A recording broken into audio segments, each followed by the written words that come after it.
I mean, we all want small state, lower taxes, or not we all sensible people want smaller state, lower taxes, freedom of choice to spend their money the way they wish to spend it. They don't want it being spent on, oodles of civil servants.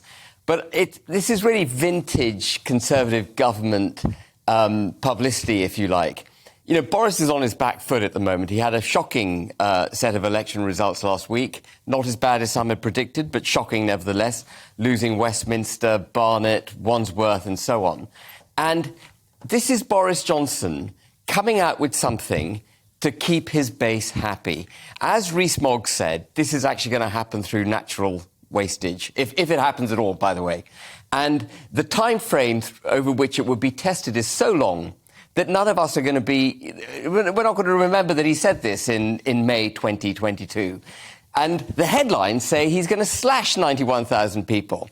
So this is vintage Boris. It's him playing to his base, garnering support, trying to give the impression that he's going to champion this small state, low taxation, traditional Conservative ideology, having had these shocking elections. So I put no store by the headline. I put no more store by this headline than I do by Liz Truss coming out within 72 hours and unilaterally terminating the Northern Ireland Protocol, having sat on her hands for the last 6 months.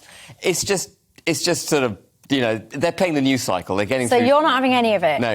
In summary, Ali Miraj, what do you think? Well, look, I think that there is a place for civil service numbers to be looked at.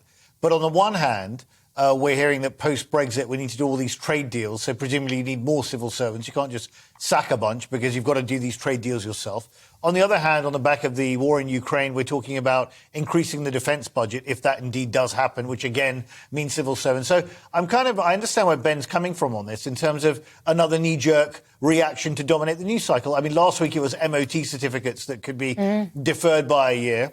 Then we hear this whole other thing going on in the civil service, which I do think there is some discussion to be had on, which is this whole issue about working from home and potentially having an inalienable right to work permanently or for a large part of time abroad. Now, if that was the case, then why don't we just offshore it all to India for half the cost?